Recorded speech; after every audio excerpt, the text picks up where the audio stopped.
بسم الله الرحمن الرحيم الحمد لله رب العالمين والصلاة والسلام على رسوله الأمين وآله وصحبه أجمعين. So we study تلقي ركبان, we study hiding defects and fraud, تدليس and كتمان العيب.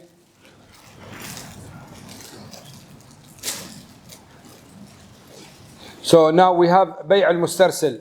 All these are examples of ظلم. بيع المسترسل is someone who comes to you and he says to you, I want to buy this laptop, and he does not know how much it costs in the market. So he will be depending on your advice. So you say to him, this is the price of this in the market is 1,000 dinars. So he'll buy it according to your advice. Then he finds out that this is not the price. You cheated him. You didn't tell him the truth. So these type of people who are not clever, they don't know how to find the price. Then they call it بيع المسترسل. So this is a ظلم, and this type of contract give him the chance to, it's suspended. Let me finish this and then ask, we finish the slide, then we open the door for the questions.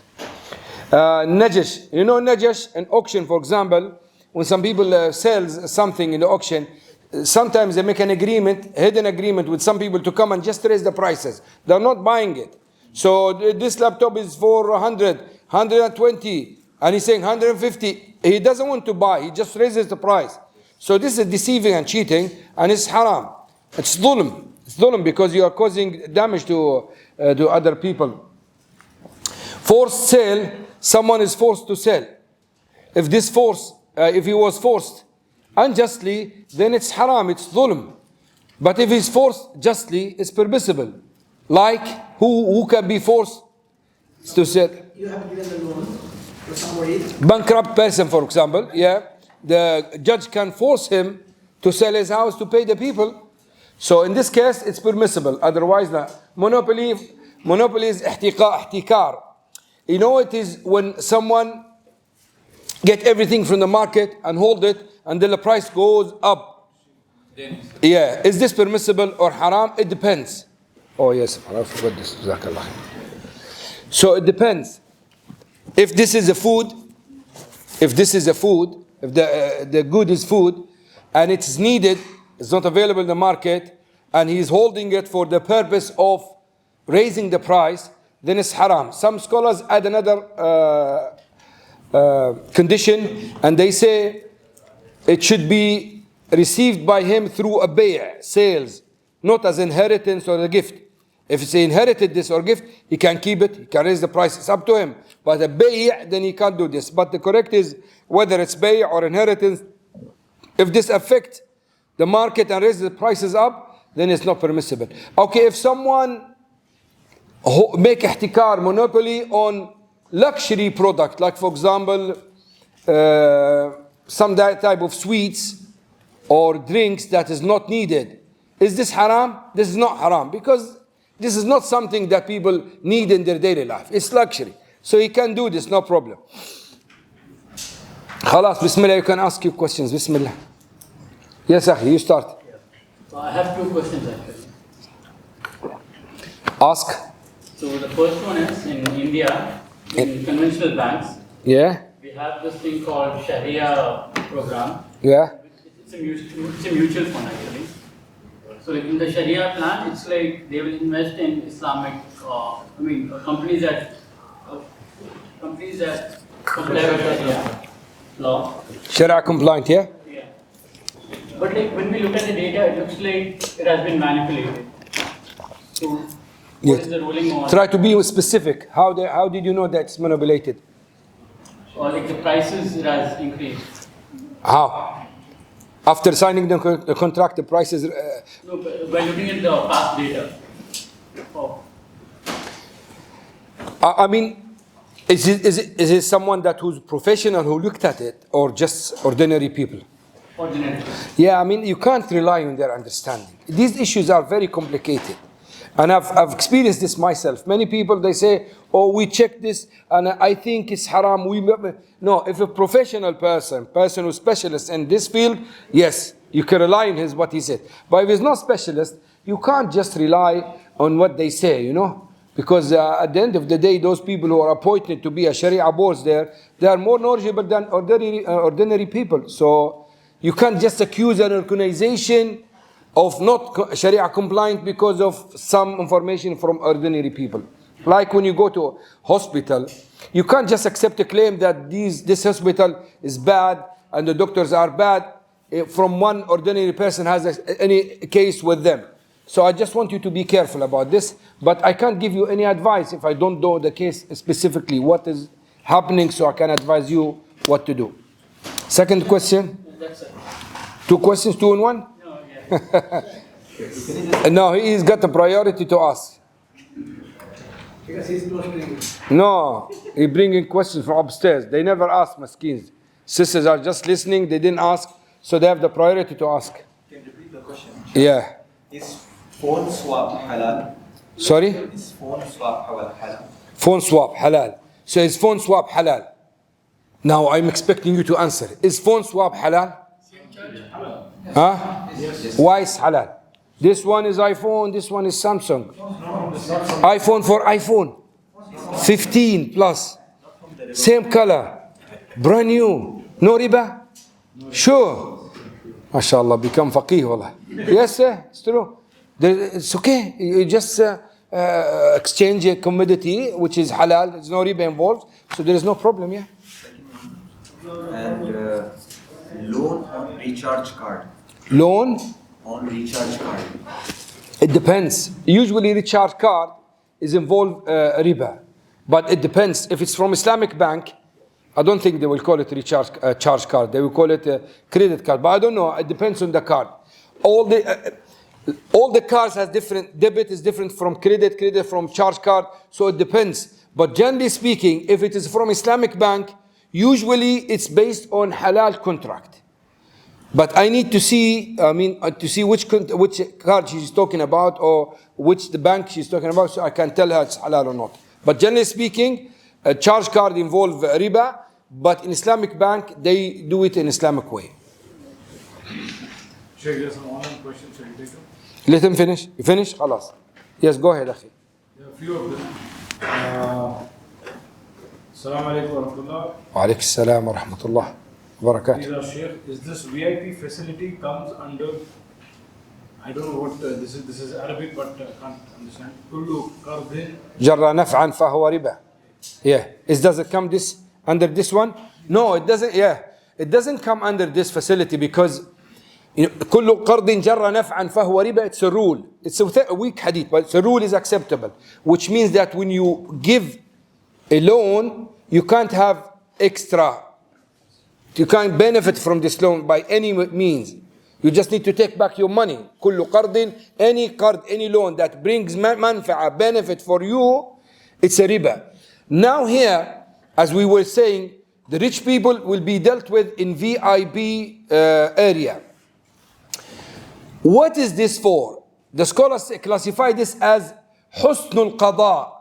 We have حسن القضاء وحسن الاقتضاء. Now I gave Ibrahim loan, okay? I gave him a loan, and when he wants to give it back to me, I gave him 100 KD, he gave it to me 110. Without stipulating anything, without conditions, that's fine. The Prophet ﷺ did that actually. He gave extra more than what he took. He took a small camel and he gave back a big camel and said, إِنَّ مِنْ أَحَسِنِكُمْ قَضَاءً. So the best amongst you, those who, when they repay the card, they pay it extra. So they give more. So it's permissible without stipulating this. So here, you know those people when they come to take their money, what is the nature of this? Someone lent the bank and he goes to take his money back. Is this correct? So a lender is going to take his money from the borrower. Correct or you disagree? I am a millionaire. I put my money in the bank. When I go to take my money, I lend the bank and I'm taking the money back from them now. So when I take my money back, they give it to me in a nice way. So they give me coffee with a tea. They looked after me. So that's fine. There's no harm. And if my money in a saving account, when they invest it, there is no loan involved actually. So it's okay to have VIB. We're talking about current account because the current account is loan. Saving account, I'm talking about Islamic banks. Saving account is not, it's investment. So in saving account, Islamic bank, you are not giving a loan to the bank. You are investing your money there. So it will be a mudaraba, musharaka, any. In current account, you are lending the bank this amount of money and they will give it back to you whenever you want it. So if this rich man, his money is in saving account and he goes to the bank and they look after him, they give him coffee or VIP service, it's fine. He went to his partner and he looked after him.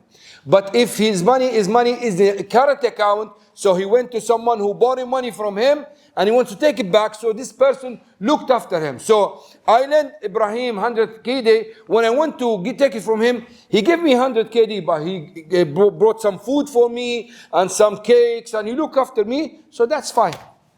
It's not a ribawi action or ribawi treatment. Yes. Is it related to this? Khalas, let him finish, then we go you, inshallah, brother. A company takes order for delivery by March, but if by what? by March. Okay. March. But if late, there will be a late delivery penalty, 5% deduction. Is it riba? Say again, just repeat the question. A company takes order for delivery by March. So they take the order for delivery by March. What do you mean they take the order? They deliver by March or just plus they put the order, makes the order in March? I think they're making order for something and the company will deliver by March. Okay. But if there's a late delivery, if the company fails to deliver by March and they deliver in April, for example, Yeah. there will be late delivery penalty, 5% deduction. That's fine. Now you are not paying extra. Now it's like this. I am a delivery man, okay? You said to me, you have to, I said to you, I will deliver your good Sunday 9 o'clock. So then I have a problem, I was late. So I came 9 o'clock, I came 10 o'clock, and I said to you, I will give you discount because of the late. That's fine, it's my money, and I'm just, I'm giving it back to you. So there's no riba involved here. Stipulate in the contract. It doesn't matter. Yes, it's my money. I'm stipulating something on me. You know, there's no money exchange now. We're not paying extra. I'm reducing the amount. I'm not increasing it. Partnership with investment. Now, sorry, 1 second. Bear in mind something. We have lender, muqrid, and borrower, muqtarid. Where the riba works, here or here? Here, in the lender side. You understand me? So when the muqtarid, the borrower, gets something, benefit him, it's fine. We are afraid this will use this, not the other way around. Because this one needs this one, not the other way around. You understand me? So if there is any benefit for this guy, for the borrower, it's fine. No problem. Yes? Partnership with investment of money for certain percentage of money is allowed. Partnership with investment of money for certain percentage of money. Yeah, I mean, it looks okay, but the question is not clear. So basically, if he means or she means that they invest money in a company and the profit will be according to a percentage, as long as there is a profit there and they give the percentage, this is actually Islamic way of doing it. But the question is not very clear. But anyway, if it means that he invests money in a company and the company promised to give a percentage of the profit, not of the capital. Now, I tell you, oh guys, listen, I have a very good project. If you put 1,000, you got 2% monthly profit. This is haram. Why is haram? Because it's a fixed amount, and as if you are giving me 1,000 dinars and you get a riba every month on this amount. But if I say, oh guys, I have a project, I'm starting something, if you want to invest with me, whatever profit I make, you will have 10%. That's fine. If I make profit, I give you 10%. If I don't make profit, you don't take anything. If I make a loss with no means, there is no mistake from my side, I lose my time, I lose my effort, and you lose your money. That is permissible. If it's situation like this, that I will give you 10% of your capital if profit is there. Yeah, that's fine. That's fine, yeah. But you are making it vague, but it's fine. as long as if the profit is there, so the 10% of your capital will be, say, for example, around 50% of the profit. That's fine. But you fix it according to the profit, not to the amount of capital. Yes? Interest earned by fixed deposit. Huh? Interest earned by fixed deposit can be utilized for paying property tax to government in India. No. You cannot use what we mentioned about money earning in a haram way. Yeah, who cannot use it and who can use it? The beneficiary cannot use it. Sorry? The first person cannot use it. Exactly. The one who earned the money cannot use it, like the question. He cannot use it for him to pay tax. But if he gives it someone else, he pays it for tax, it's fine. But for you, because you earn it in a haram way, you cannot use it. Unless if you need it. This is the common fatwa, and it's better to keep people away from using the money that they, although some scholars say it's permissible, but this is the best way. When you earn something haram, give it away. Unless if you are poor and you are in need, then you have priority to use it. You can't sleep hungry and you have some money that is earned haram from haram way. From riba, for example, you are a poor person now. Instead of giving it to a poor person, you feed yourself and your children. But generally speaking, when you earn something haram, you give it away. Related to this one. Yeah, related. تفضل. There are some tasks in government jobs. There are? Some government tasks. Yeah. Cannot be fulfilled without giving some bribes. They expect bribe. If you give money, they will do it. Otherwise, they will kept it for a long period. They will not. Can you use this one to give? No. You cannot use the money that you earn from haram to protect your money. Not protecting. For sure. Because giving bribe itself is Using wrong. haram for haram. Right. Yeah, that's what I'm telling you. You didn't get it now. You cannot use the money. Now, when you give this bribe, what will happen? You're protecting your money, isn't it? You're saving your money. Not my money. You're supposed to give tax. Not tax. Huh? Even if I pay this money or my money, If you don't pay this bribe, what will happen? he will not process, do my job. Sorry? He will not do my job. So you're benefiting yourself. Yes. Yes. Khalas, I told you, the earn haram money, you cannot benefit from it. You give it to someone else. Do you understand this? Unless if you are in a need situation, and then necessity, this is another case. So I have interest, money, I have to get rid of it.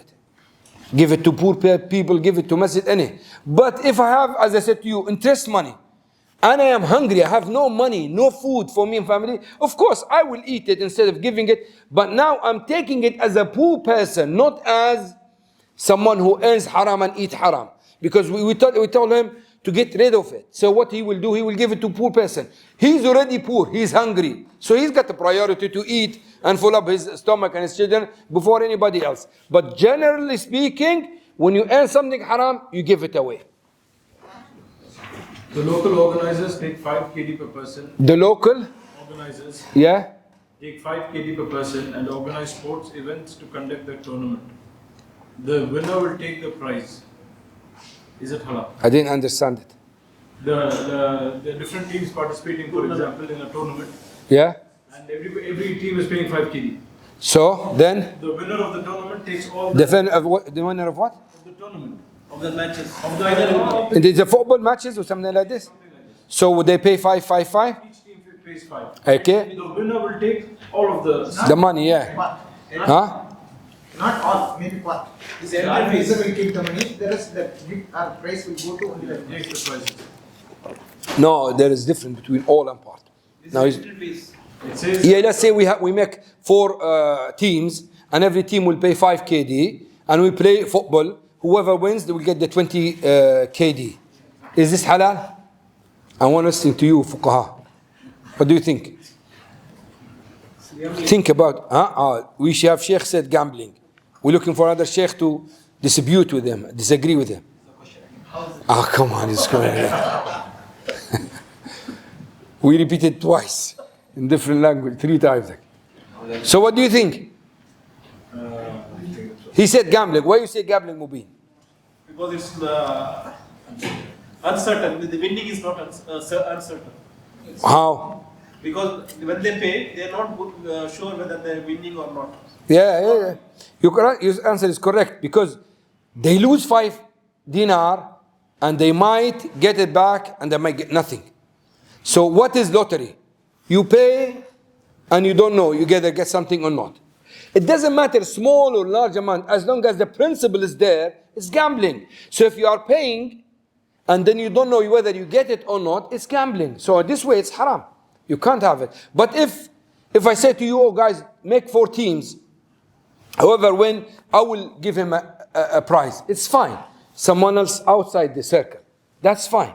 But if the players, the competitors themselves pay towards this competition, then it becomes gambling. What if this money is used for organizing the event itself? And It's not a prize now. That's fine then. Talking about prices. Sorry? The question is, the organizer collect the money? Yeah. It's not the players, it's No, they donate, but the organizer collect the money, but they pay.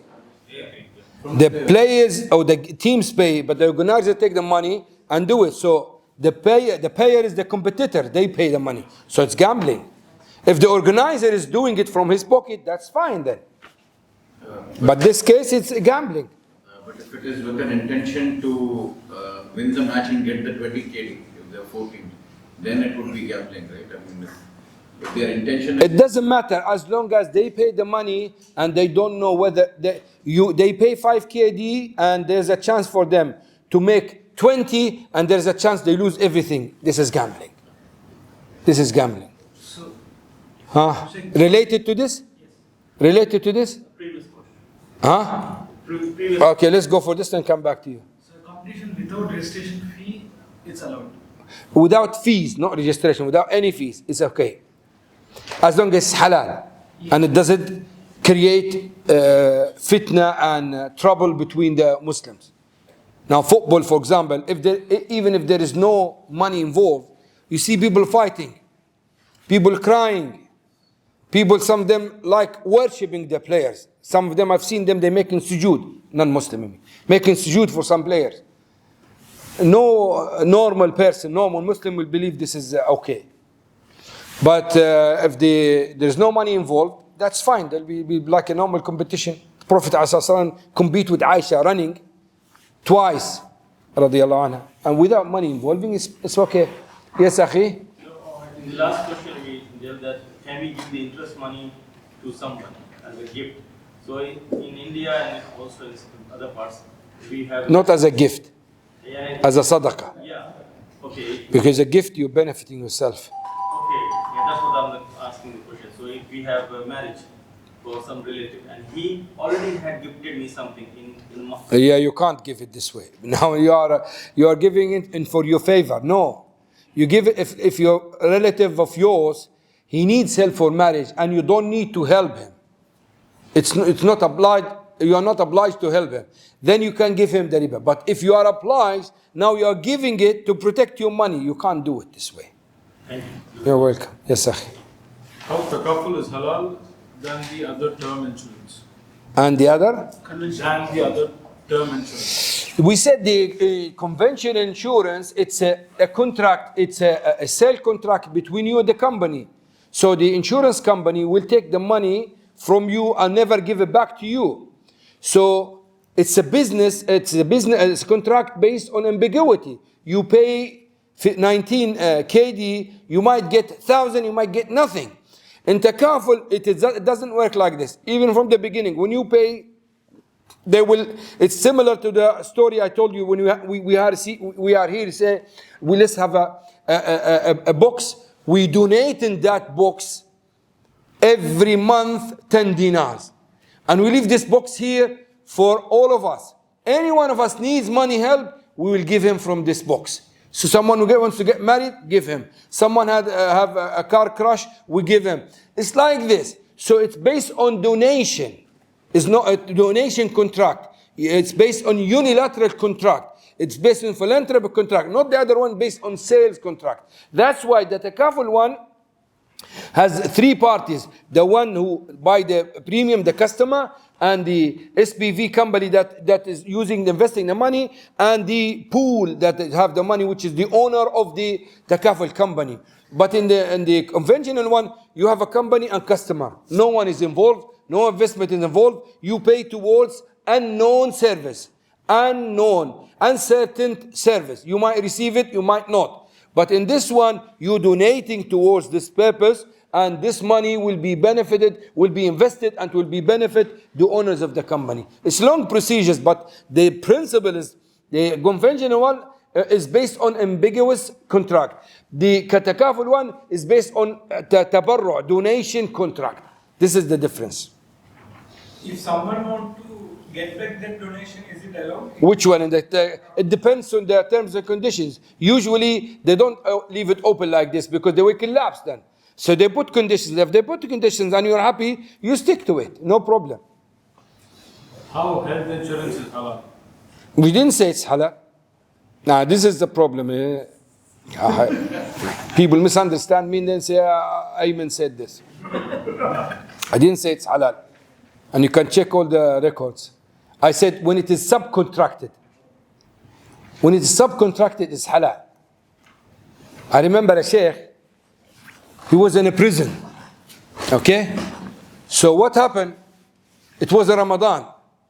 And it was a chaotic situation, and people are dying, killing, etc. It's one of the, it was a time of abris, so the situation was very, completely lost.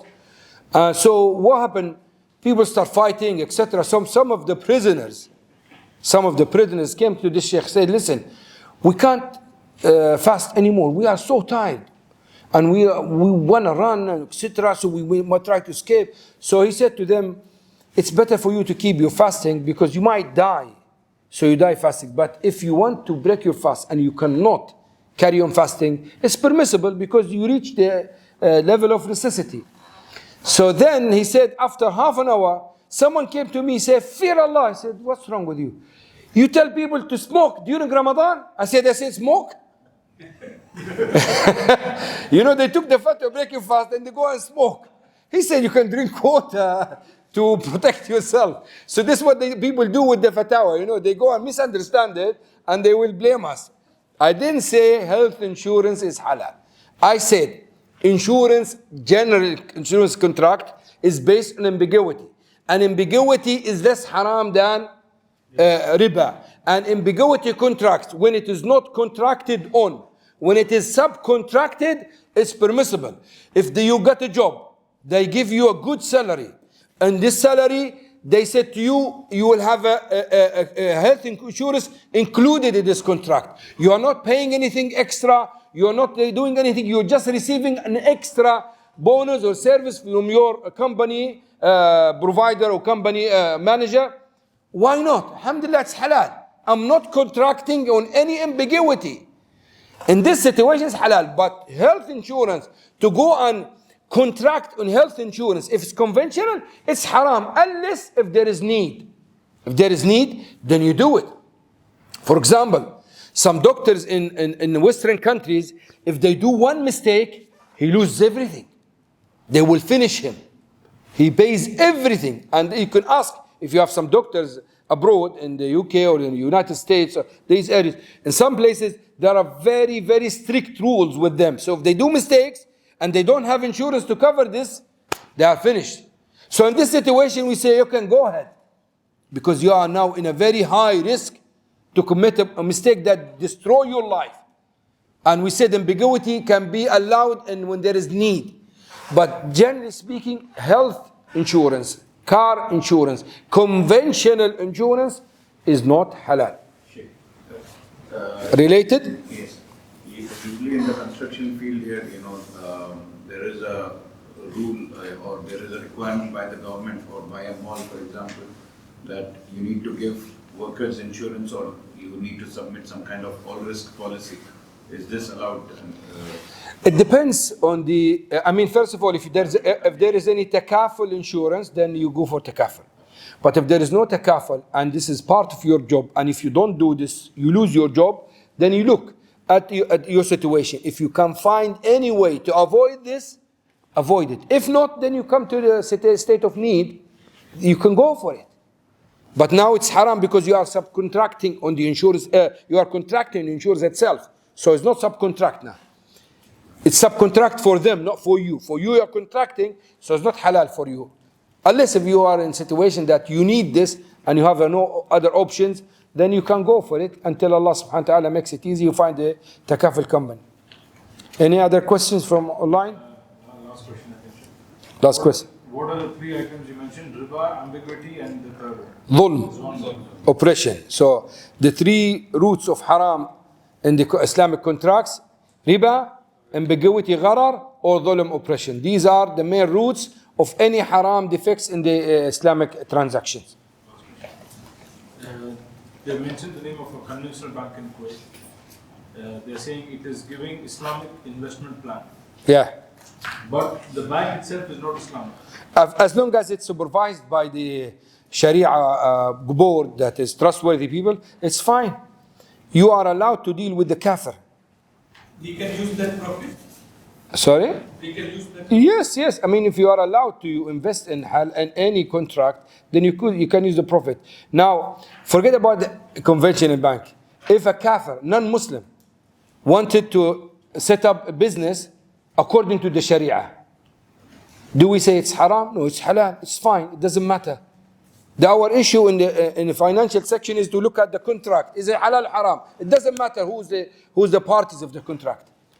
Muslim, Jewish, Christian, it doesn't matter. As long as the contract is halal, it's fine. Actually, the fatwa of the International Academy Fiqh, if the Islamic banks can join conventional banks to set up a huge business, as long as this business is led by the Islamic banks, is controlled by the Islamic banks, so they make sure that there's no riba involved. So it's fine. You can have your partner non-Muslim, no problem. You can have a Jew as a partner. You can have a Christian as a partner. Atheist as a partner. No problem. It's a business. It's business. Not necessary to deal. The company used to work with kuffar. No problem. Sure, but the profits that they generate out of this investment plan will go towards development of that bank, for example. So is it indirectly? Doesn't it come under the town? No, it should come to the other way around. If they make money through these investments, this encourage them to have more halal investment, because now they taste the fruit of Islamic. Why do you think they go for this? They are now either they already been told that there is a good profit here, or they are testing the market. So it's good to do this. Now, if you have a neighbor. And if you mix with this neighbor, if you work with this neighbor and he works with haram, and you know that if you involve a new company with him, you will make it halal way, will you say, no, I'll keep away, I don't want to encourage him, this will encourage him to do haram? Or you will go for this business, so at least you are bringing him slowly to the halal way. So it's fine, inshallah, there's no problem with this. Yes, sir. In Canada, there is some institution for Islamic financing. They are giving the house purchase, but they have the arrangement with the conventional bank. They are bringing money from the conventional bank and giving you the Islamic loan with the Islamic documents. But now their source of money is haram, because it is coming from the conventional bank. They are paying the same interest on these things. So they take the money from conventional banks in a ribawi contract? Yes. And then they give it to halal? Why they do this? Because 37, it's like conventional bank probably they are paying only 3%. Okay. Yeah, to you, the Islamic loan they are paying 4%, so 1% their interest is there. So why they do this? They do because demand of the Islamic loan is Just as a business, huh? Yeah, for you to take a loan from them is fine. For them it's haram. I mean, I don't need to check if they're Exactly, it's not your problem. It's not your problem. It's not a stolen money where you say, no, this is money of so and so. It's we mentioned yesterday, remember when we haram li kasbihi. You remember this? Yeah, we mentioned this yesterday. Remember the story of Barira? When she got the sadaqah food, and the Prophet said, it's sadaqah for her, it's a gift for us. So it's changed now.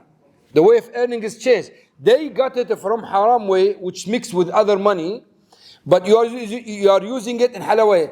But if this is the only way if their money, it's better to avoid it. Not in this case, as he said, don't encourage them to تعاون على البر والتقوى. Now because they are doing for business purposes, it's not to change, to help the community. So, but generally speaking, you have nothing to do with the contract from the way they get the money, as long as it's not intrinsically haram.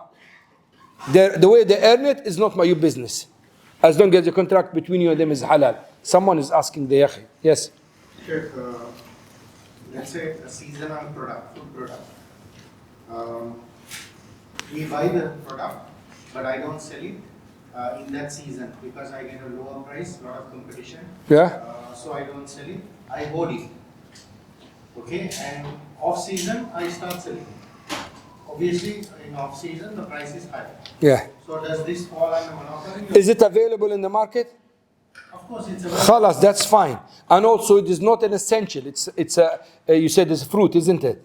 Yeah. So It's not a bread or water, something that's essential for people. If it's not essential and it's available in the market, there is no doubt you can hoard it for as long as you want. Then you sell it. Yes, Akhi, you want to ask it? Three questions. So the first one, when we make a Google Pay transactions, they give us scratch cards. They will give you? Scratch cards. Okay. And if you swipe it, like, okay, you get some cash back. And sometimes, okay, like 1 KD or 5 KD. So what do you do at the beginning? Google transaction. Yeah, I'm transferring an amount. Mode of payment. Huh? It's a mode of payment. Yeah, but I mean, transfer money from where to where? From your account to somewhere else. So what Google benefits from this? We are using the service. Do they charge for this service? Google. They don't charge. And then they give you money. Yes. So the way the cashback is come, they give a scratch card, and it changes every time. Sometimes you won't get, sometimes. So Google do not benefit any physical money from your side. Is there any charge for this? It's probably from the data. And no, I know, definitely it's from the data. But I'm saying, now when you transfer the money, do you transfer from your bank account? Yes. Through Google? No, yeah. Yes. Yes. Through Google? Yes. So you involve Google in between, you get money from your account, and you send it somewhere else. When you do this, they will give you a gift. It's whatever, it doesn't matter, but they will give you a gift. Allah, it's very, first time I hear about it, and it looks okay, because I asked you, is there any money involved? Do they charge you? You said no, they don't charge anything. So they're just using your data for their business, because their data is money now. And as if it's someone said to you, which is weird now, but it's the time of everything is strange now. So give me your money, I will take it for you, and I'll give you a profit for this. I'll give you gift for this. I think it's like they want to, so there are multiple channels, like there are Google Pay, there is other payment method, so they just want to Compete with others? They want to compete. But still, even competition should be for a while, then they start making money. I know they're making the money through the data analysis, so that is the, but anyway, it looks okay. As I said to you, now logically, the borrower needs the lender. In the banks, the lender needs the borrower. And the same here. Usually he's supposed to pay them. That's why I asked him. They said he doesn't pay them. So it looks okay. They give you a service, plus they give you profit. Or give you a gift. Yeah, the issue, it's not a cashback immediately. They basically give a scratch card. And every You can use it in specific... You scratch it, you might get something, you might not get something. Yeah, that's fine. But you are not paying anything towards this. I understand you. It doesn't matter. Small amount, big amount. It's like I say to you guys, try to hit the red circle. Whoever hit the red circle, I will give him a gift. There is no money involved in this. It's like a competition, without money involved. It's money from one side. Someone is outside. You're not paying money and waiting for something. Yeah, if there is nothing hidden, it looks okay. I don't know if there is anything hidden, but it looks okay. Yes. Second? Yeah, so we have a concept back in how it's called like leasing the house. So a huge amount is paid at the beginning of for 5 years. Then at the end of 5 years, I get the full amount back. How? You're leasing a house? Yes. So there's no rent involved. Like, So what is the lease for then? there's no rent.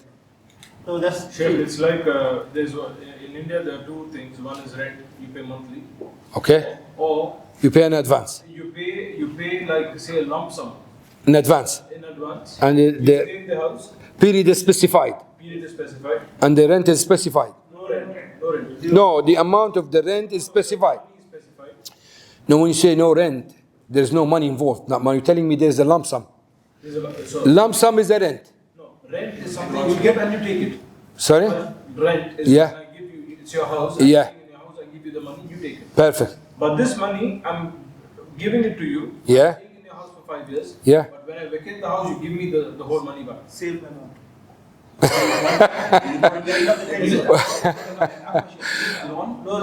No, it's in a it's not a loan, but they do it in a form of a loan. Now it's like this. I have a house. You want to rent my house? I tell you, give me 10,000 KD. After 1 year, you leave the house, I'll give you your money back. So what do you think? So it's as the Sheikh mentioned. Now they don't say it's a loan, but in reality, now you are giving me a money. I'm securing this money for you. So who's the lender now? You. Who's the borrower? Me. And at the same time, the borrower is giving you a benefit to use his house. Extra. So this is riba. Qard riba, yeah. So to make this Halal. some they say okay monthly small like 1 KD small amount you transfer every month. And the rest? The rest you will get it back anyway. This concept is same. Yeah. No, it doesn't become halal. You know why? Because this amount now that you give, the money for the rent you give is not the real amount. It's just to cover. It's not the Now, if it is the real amount of renting, it's fine then. Then the loan has no connection with the house. But if it's not the real one, then it's just a hidden, it's a trick for the riba. Yes. Third question, then we go for the some hadith to check that you become faqih or not. وفي الامتحان يكرم المرء ويهان. Yes. So investing in a company, okay, stock market, for example, company like Apple, the product is halal. So, but as I asked yesterday, but what if they have taken a loan? Like, So the companies are three types. Pure halal company, there are very few. It's said that they are about 2-3%, something like that. Pure halal. When you say pure, they don't even put their money in conventional banks. That's Islamics. Those are very few. Majority of the companies are mixed, halal and haram, which means it could be halal in terms of the product they're trading in, but the money is used in conventional banks. They take loans, they use riba, and there's about 19% or 18% pure haram companies like porn company, pork company, gambling companies. That's pure haram. So trading in the pure haram, it's pure haram. Trading in pure halal is pure halal. Trading in a mixed one is a mixed one. As simple as this. So it's like this. So the mixed one, there are different opinions, mixed opinions, because if they mix up everything, so everything is mixed up for them as well. But try your best to choose as less haram as possible, because it's not easy to find pure halal company. But when we say pure, as I said to you, some companies, they are halal. They're selling wheat, for example, but their money is already put in a conventional bank, and riba is generated from there. And when they give you profit, they give you profit with riba. You understand me? So try to avoid this, unless if you have no options. I always encourage you guys try to think, you invest yourself. Don't rely on shares. Don't rely on other people investing your money. Try to come up with an idea. I know not everybody can do this, but if you start thinking this way, even group business, so one of you is clever, can lead the group, the rest will help.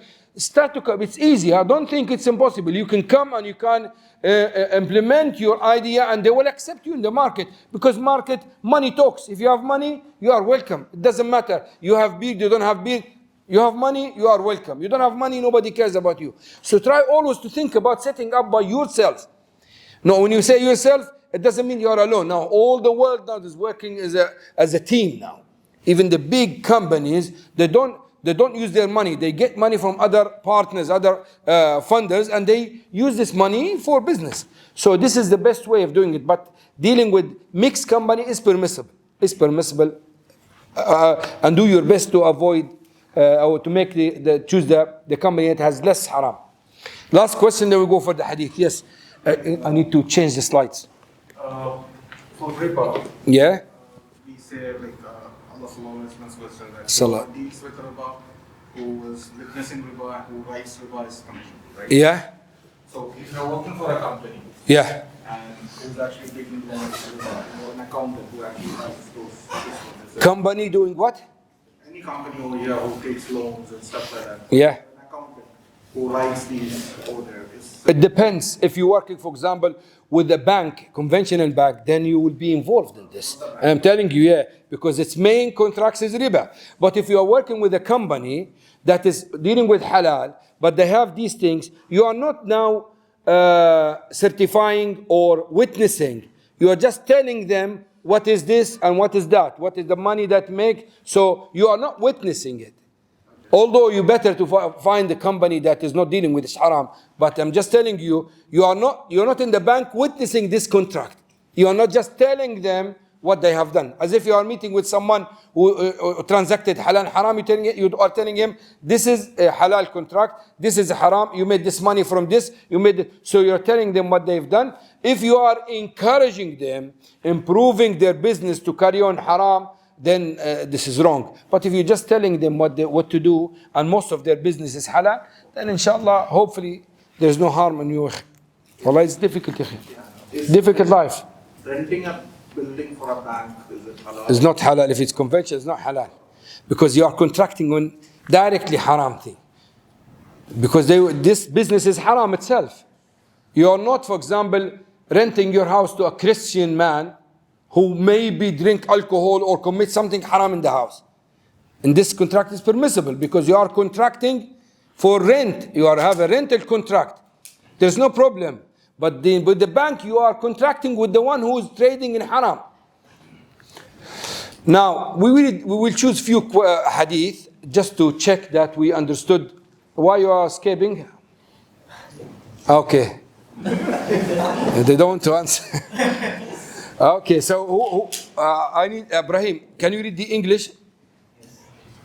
Narrated Ibn Umar, Allah's Messenger sallallahu alaihi wasallam said, both the buyer and the seller have the option of cancelling or confirming the bargain as long as they are still together, unless they separate or one of them gives the other the option of keeping or returning the things, and a decision is concluded then, in which case the bargain is considered final.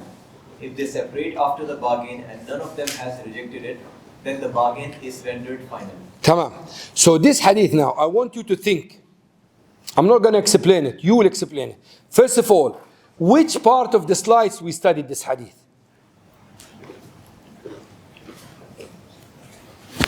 In which part of the course hadith should be studied? You can cheat. You can open the notes. I don't mind. The issue that we want you to benefit is not mentioned in the slides, but the idea of the hadith is in the slides. We talked about it. It's a long topic. We spoke about it in maybe half an hour. So what is this? Now what is the said? Both the buyer and the seller have the option of cancelling or confirming the bargain. What is this? Condition, exactly. So الشروط في البيع, الشروط البيع. You remember that one? Conditions of بيع, conditions in بيع. This is one of the proofs for this. So what is this? Conditions of بيع or conditions in بيع? In بيع, exactly. This is not stipulated by Allah. It's for you. You want to buy something and you say, put a condition, give me, it's like suspended bay'ah. So I have 1 week to think. If I want to carry on, I can carry on. Otherwise, I can cancel. So this is a proof for ash-shurutu fil bay'.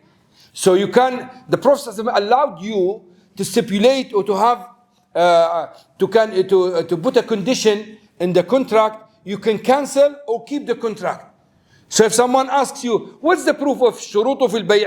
This is one of them. Sahih Bukhari and Muslim. The Prophet ﷺ allowed us to include conditions in the contract that give us the option to carry on or cancel. So this is hadith number 1, okay? Now he said, this is, they call it al-khayar. So to have the options, he said in the hadith, as long as they are still together. Still together, the correct opinion that is still in the same meeting. Okay? Still same gathering.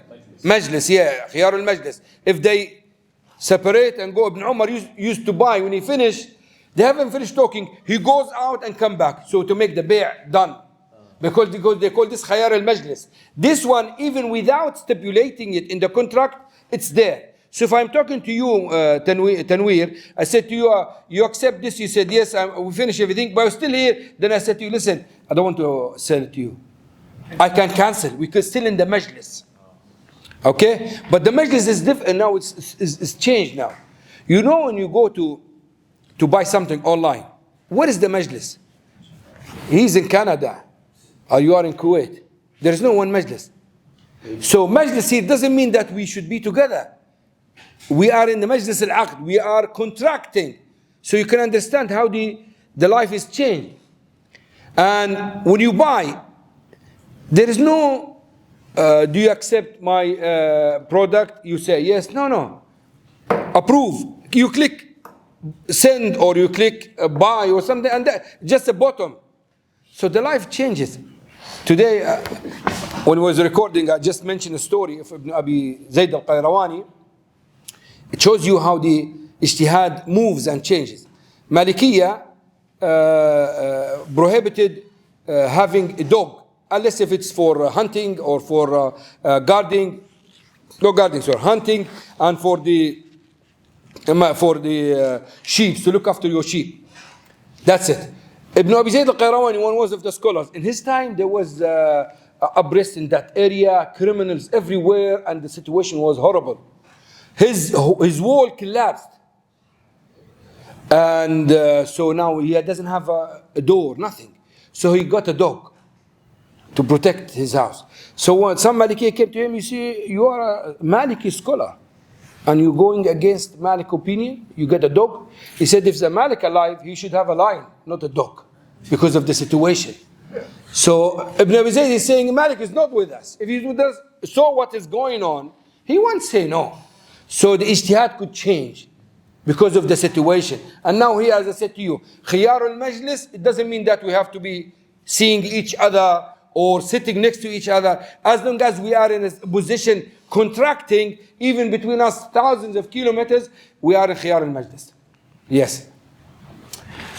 Jump, this is not, okay. Here, read this, yeah, Mubin, please. It was narrated from Abu Sa'id al-Khudri that the Messenger of Allah forbade it. Yeah. Mulsam forbade Mulamasha. Yeah. Which means touching a garment without looking at it. Yeah. And munabada, yeah. which is where one sells his garment to other man by throwing it to him without him checking it or looking at it. Yeah. So mulamasa, you have many pieces of clothes or many garments or many clothes in front of you. So you say, I want this, without looking at it. And munabada, you get a stone or anything, you throw it, whatever it hits, you will buy it for 10 dinars. This is haram. Prophet prohibited this. Why? Certain. MashaAllah. Fuqaha. It's ambiguity. Gharar. So that is a proof for bay' gharar. Although bay' gharar is mentioned in the hadith. The Prophet ﷺ said, Naha an bay' gharar. Prohibited us from ambiguity. But you see now examples of bay' gharar. Does it look similar to something we have nowadays, for example? You remember we talked about funfair and shooting? Similar to munabada. You throw something, if it hits a teddy, you get it. If it hits the wall, you get nothing. So similar to it. What's the first one, Sheikh? Can you explain the first one? Which one? Mulamasa, you just touch the thobe, the garment, without knowing it, without seeing it, without, you just put your finger and say, this one. So you don't know, is it small, big, for girls, for boys, it's something unknown. You just put your finger on this and you buy it. Jahiliyyah at that time, they used to do different type of sales, crazy. But the wisdom behind it is behind prohibiting it is one, which is ambiguity. Now, if you put your hand on something, like I said, mulamsa, which means touching a garment without looking at it. If someone in a textile shop or a factory has many type of garments, and you said, I want this. You don't know how big it is. You don't know the quality of it. And you pay for it. Then you go home, you check it, you find it rubbish. This will lead to problems. Or the other way around. He's expecting you to touch something low quality for 10 dinars and you touch something high quality. So he's obliged to give it to you. So it will lead to dispute. So as long as it's unknown, it's haram. But if you touch it, that means you have to open it, you check it, then it's permissible. Okay, let's go for this one. Okay, now, okay, you read or Tanweer, one of you with the microphone. You can read it, please. Abu Hurairah radiallahu anhu narrated that the Messenger of Allah sallallahu alaihi wasallam said, "May Allah bless him and grant him peace." Sallallahu alaihi wasallam said, "Do not go out to meet the caravans for trade. Do not bid against each other. Outbidding in order to raise the price, and a townsman must not buy on behalf of a man of the desert. And do not tie up the udders of camels and sheep so that they appear to have a lot of milk. For a person who buys them after that has two resources open to him after he milks them. If he is pleased with them, he keeps them, and if he is displeased with them, he can return them along with a sa of dates." A version by Muslim has, if anyone buys a sheep whose udder has been tied up, he has 3 days in which to decide whether to keep it or not. So this hadith nearly concluding all the type of haram that we talked about, or many of them.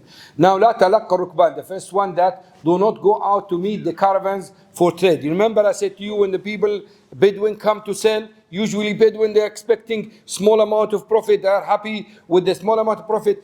You can't go and be a samsar, a broker for them, because if you do this, you will mess up the price. You will raise, because you know the market. And Allah wants this. Allah wants those easy people, innocent people, ordinary Bedouins, to come to the market and sell cheap, so they make a profit, and suits them in their life there. And at the same time, people will buy here in a low price, so they can put profit, the price still okay. But if one of those people go and meet those caravan and say, no, don't sell it, I will do this in your behalf, and he comes to the market, start fighting, raise the price, he will play with the circle of the business. It was normal, it was very nice, basic Bedouin, accepting small amount, moves to the market, get a profit. No, he messed it up now. He moves with the profit he makes the Bedouin make a profit like the people in the market, which means the prices will go up. So la talaqqu, okay. Now what is the wisdom behind this? Is it ambiguity or dhulm or riba? Dhulm, exactly, dhulm. This is dhulm. Now the second one, he said, وَلَا يَبِعْ بَعْضُكُمْ عَلَى بَعْض. Do not bid against each other. I am selling this iPhone. Brother Ibrahim wanted to buy it. He's happy. He like it. And he's going to give me 1,000 dinar for it. Then Tanweer jump, say, Ibrahim, I got the same one and I'll sell it cheaper for you, 900. If you go to him before he comes to me, it's fine. But now we finished the contract. So now this is dhulm on me. Alhamdulillah, Allah gave me this rizq now. I'm selling it. I'm not cheating him. But you make the price lower just to get him from me, and this is dhulm. This is not the way of competing in Islam. Khalas, Allah gave me this rizq, say alhamdulillah. You can't jump and spoil this contract. Yes? This is bringing the price down, right? Like if you're bringing the, like in case of auctions, you're bringing the... No, auction is different. Auction because it's open for this purpose. You can compete as long as you want to buy it. You're not just raising or lowering the price for no reason. It's fine with auction. But talking about just normal bargain sales. So this is a haram in this way. If I find that you are really cheating him and he's my friend, so then I... Cheating. No, cheating is different. You need to advise him. We're talking about normal bay and sell. You know, in the market, if I'm selling this for 1,000 KD and its value is 700, I want to make 300, and this is what people make. He comes, he knock it down to 800, so he will only make 100 dinars. Just to spoil the contract between him. Now this is haram. And it happens a lot. Many people, they just demolish the market. They finish the market and they make dhulm on all the other colleagues in the market just for the sake of getting the customers. And the townsman, the لا يبيع حاضر must be not buy on behalf of a man of the desert. لا يبيع حاضر oh sorry, وتناجوا. Where is it? Yeah, outbidding in order to raise the price. Yeah. So also a najish. You remember najish in the auction that someone comes and raises the price for no reason. It just maybe he has got contract or got an agreement with the one who's selling the product and wants to make the price goes up. So what is the wisdom behind this? Dhulm. It's dhulm in there.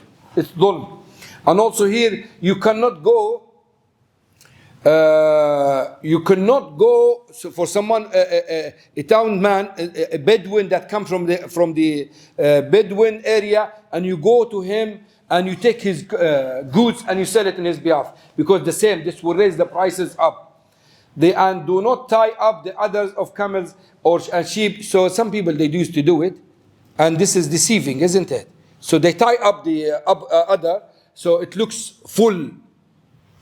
For 2-3 days. When they sell it, it looks full. Where in reality, it's not like this. It's lower than this. So when I come to buy it, he will untie it then, but it looks full of milk. So when I buy it and I milk it, after a while I find that it doesn't full up like this. So the Prophet ﷺ gave me the option. What is this? Return. Yeah. So what do you call this?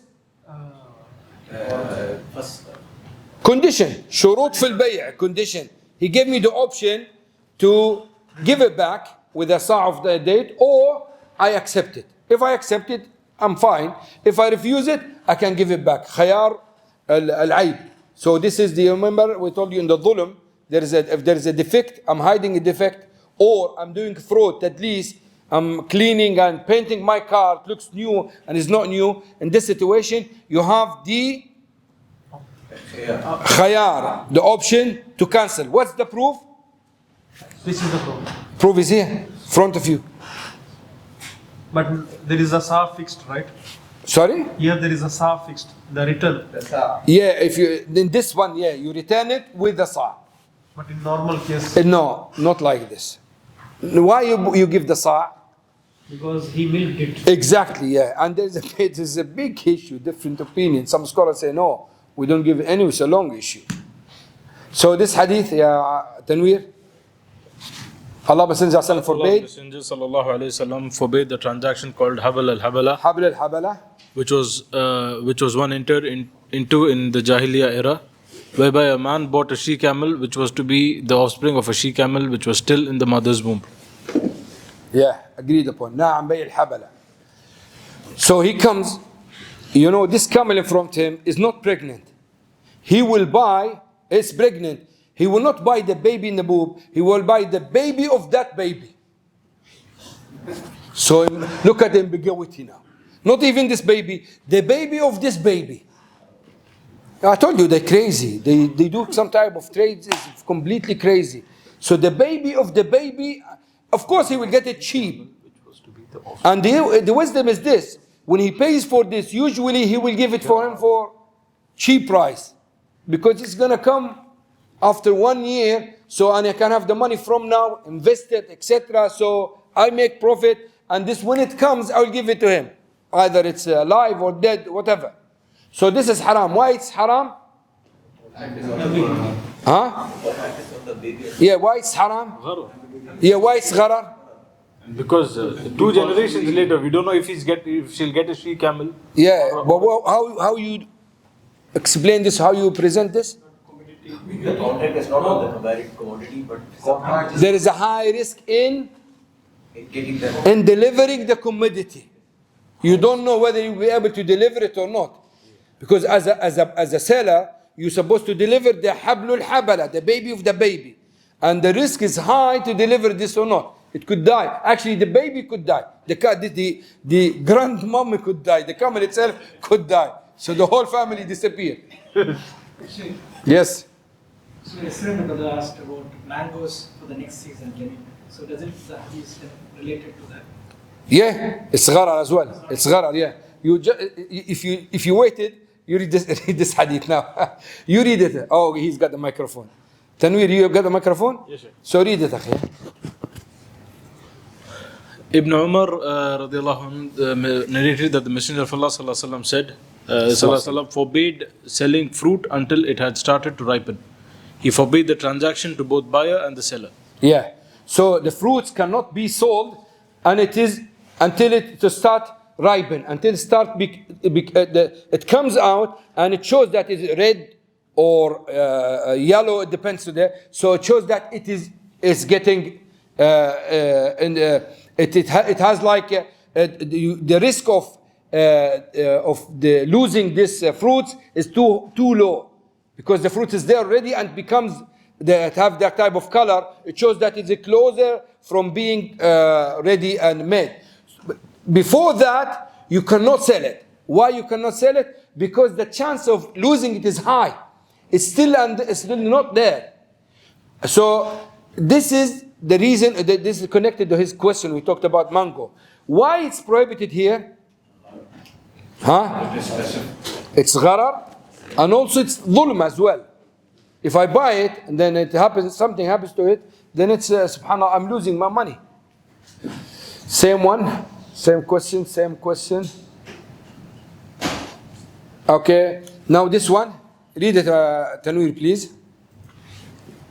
Ibn Umar said that Allah's Messenger sallallahu alaihi wasallam forbade muzabana, which means that a man sells the fruit of his garden if it consists of palm trees for dried dates by measure, or if it consists of grapes for raisins by measure, or Muslim has, and if it is corn, he sells it for a measure of corn. He forbade all that. So, what are we talking about here? Which one? Huh? Exactly, riba al-fadl. We talk about riba al-fadl. You sell a date, fresh date, for dry date, exactly. Now in this situation, what do we need to have?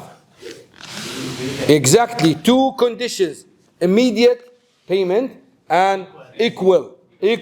So if you sell it this way, you cannot make sure that it's equal to each other. So this is the riba. Same one here. Now can you read this one, please? Abu Masud al-Ansari said that Allah's Messenger sallallahu alaihi wasallam forbade the price paid for a dog, the hire paid to a prostitute, and the gift given to a soothsayer. Bukhari and Muslim. Yeah, so what is this about? This is condition of sale. No? What is the condition of sale? Forbade the price paid. Huh? Haram item. Yeah, haram items, exactly. Intrinsically haram, which is that al-kalb, dog. Mahar al-baghi, the prostitute gift. What is this? Haram. Muharram. In earnings, likasbihi, not izatihi. She earned this in haram way. The money is pure, it's halal, the money itself, but she earns it in haram way. And we talked about this. And about the gift of the soothsayer? Shirk and haram. Which haram? Earning, exactly. Haram and earning. Yeah, so all these we study this. So just to, yes, akhi. Can we trade in cats and dogs? Pets? Is it permissible to trade in cats and dogs? We answered this morning. Oh, you're great. Cats and dogs. Yeah. Selling dogs is haram. Majority of scholars say any type of dogs is haram. And Abu Hanifa make an exception for dogs that use for hunting or for guarding, because there is a manfa'a benefit in it, so we can trade it. But majority say it's not permissible. The cats, majority say it's not permissible because Prophet ﷺ naha, he prohibited us from selling as-sinnawr, the cats. But many scholars say sinnawr, he means the wild cats, tigers, lions. But the house cats, this is fine. This is beneficial for the house and it doesn't harm the people, so it's permissible to sell. But always, when it comes to your source of rizq, sustenance, make sure you go for it pure as possible. If it once happened, it's fine. You have a cat and you want to sell it, that's fine. But to have it as a business, I don't advise you to do so. Especially it is rubbish. There's no benefit. And not only this, some people, they go extreme and they start doing something stupid. A beautiful cat for 1,000 KD. Come on, man. And not only this, some people sell goat. And they say, beautiful goat. How can goat be beautiful? With long ears, they say it's nice, beautiful. Subhanallah. Wallah. Some people say eagle. What do you call it? Falcon. Yeah, falcon. For millions. I've seen this myself. Millions they sell it. This is definitely ayadan billah, wasting money. So why it's the value is billions. So what will happen? You're just waiting for a big cat come and hunt, eat it, and you lost all the millions. Come on. Yes, you can pay for it, but not for this large amount. This is wasting money. This is israf. Camels and horses. Sorry? This happens for camels and horses. Yeah, but camels and horses, they are expensive. They are already expensive long time ago. They're not like this. But when they exaggerate, it's the same problem. When they go far like this, there is no point. Now, for example, some camels, they have very nice way of type of milk. So people buy it for this purpose. But there is a limit for the price. You shouldn't go. Usually, when the prices go crazy, you can see people, they just involve this. They do it for sake of showing off and things like this. There's no real transaction involved. Because usually the money is for the value of the product. You're buying, like for example, some cars. I'm not saying it's haram, but I'm saying wasting money. Now when you buy a small car with 2 seats for million dinar, what's the purpose? You are just showing off. It's not because of safety. It's not because of you are using it for, no, just to show that I'm rich man. This is not the way of using the money. Many people will be upset today. Okay, so this one here. Rafi' bin Khadij reported Allah's Messenger Sallallahu Alaihi Wasallam saying, the price paid for a dog is impure, the hire paid to a prostitute is impure, and the earnings of a cupper are impure. Now the translation is not pure because he translated khabith impure, and this is according to his understanding. Al-Baghi. Yeah. Now the money of the prostitute is impure. Come on, man, it's pure. He should say it's haram, not impure. Anyway, the price of the kalb is impure. It means that it's haram, not najis. And the prostitute money is haram as well. Now, the kasbul hajjam khabith, the one who works in cupping field, khabith, it doesn't mean it's haram. It means it is not a way of making money. It's not the No, it is not the best way of making a profit or business. It's permissible, but it's not the best way of making, and because it involves blood, involves najasa, so it's not the best way of doing it. But if someone wants to do work as a hajjam, it's permissible. The Prophet ﷺ paid the hajjam. Someone did cupping for him, and he paid him for this. And if it's haram, he would never pay him, ﷺ. But when it comes to good job, it's then you have to choose the better job. Now, for example, those football players, they get paid maybe the best salaries in the world. although this job is rubbish, it's worse than Hajjam. But this is the mentality of the people now. They pay more for rubbish. When you have rubbish service, you get more money. Now look at the TikTokers and the YouTubers and these influencers. The materials or the videos they do, some of them is rubbish, completely rubbish, and they make a lot of money because of the rubbish mentality of the people. We are living in a rubbish mentality time. People think they can pay a lot of money for nothing. For nothing. And when you tell them there are people dying in Africa, okay, inshallah, we'll give you some money. Subhanallah, you paid, subhanallah, thousands for someone was dancing or someone was singing or someone was playing, and you don't pay this, subhanallah, for people dying. وَلَا تُسْأَلُنَّ يَوْمَئِذٍ عَنِ النَّعِيمِ. You will be questioned about your money in the day of judgment. Al-Araya. Basically, this is Araya. Read the hadith before I explain it. It was narrated from Zayd ibn Thabit and we'll stop here, inshallah. Khalas. That the Messenger of Allah sallallahu alaihi wasallam granted a concession allowing Araya sales by estimation. He gave permission, he gave permission regarding Araya, for it is sale in which the household buys its fruit on the basis of a calculation of what the dates would be when dry. Yet they could eat them fresh from the tree. Khalas. Now we finish it here. Now this Araya, which type of prohibitions we're talking about here? Space.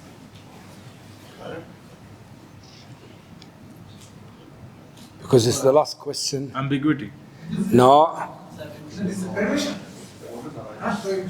Yeah, but he said, he alayhi salatu salam allowed it, as if he's saying there is something behind it. That's why he allowed it. If it's normal, he shouldn't say it's allowed. So what is involved here? What is involved? Just tell me. Huh? No, just read the hadith. What is the sale here? What's the products involved here? Date for date. Date for date. It's just date for date. So it's riba al-fadl, isn't it?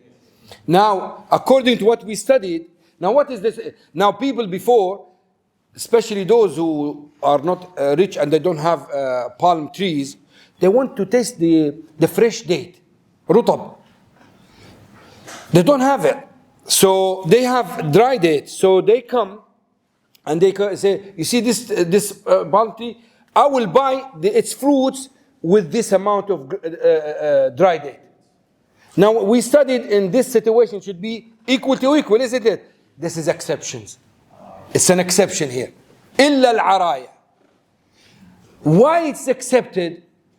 Because if you remember, riba al-fadl is prohibited to block the means for riba al-nasi'a. So it's not meant to be blocked. It's just blocking. It's a muharram tahrim al-wasa'il wa laysa al-maqasid. So riba al-fadl prohibited to block the means for riba al-nasi'a. That's why it's less muharram than riba al-nasi'a. So that's why it's allowed here. Why it's allowed? For luxury. They want to eat fresh dates. They don't. It's not a necessity or need. They just for luxury. للتفكه. And the Prophet allowed it, which means riba al-fadl is less than riba al-nasi'a. Riba al-fadl, it's a means for riba al-nasi'a, and it was prohibited to block riba al-nasi'a. That's why in some situation it's allowed. So when we talk about riba al-fadl and we want to make qiyas, sometimes we allow it for some reasons similar to this, and we don't go extreme like riba al-nasi'a, which is completely blocked. وصلى الله وسلم على محمد وآله وصحبه أجمعين. أسأل الله العظيم رب العرش الكريم أن يجعلنا وإياكم ممن اجتمع على كتاب الله ليس له غرض إلا تعلم كتاب الله وفهمه والعمل بمقتضاه، وأن يجعلنا وإياكم ممن اجتمعوا جمعت معهم الملائكة وذكرهم الله في من عنده. نسأل الله سبحانه وتعالى يرزقنا وإياكم الإخلاص والعمل بما سمعنا وما تعلمنا. May Allah subhanahu wa ta'ala accept from us Inshallah, make us from amongst those who gathered for the sake of Allah subhanahu wa ta'ala. The angels stayed with them and then goes to Allah subhanahu wa ta'ala and tell him that we gathered just for the sake of Allah. أسأل الله العظيم رب العرش العظيم أن ينفعني وينفعكم بما قرأنا وسمعنا وتعلمنا وصلى الله وسلم على محمد وآله وصحبه أجمعين وجزاكم الله خيرا.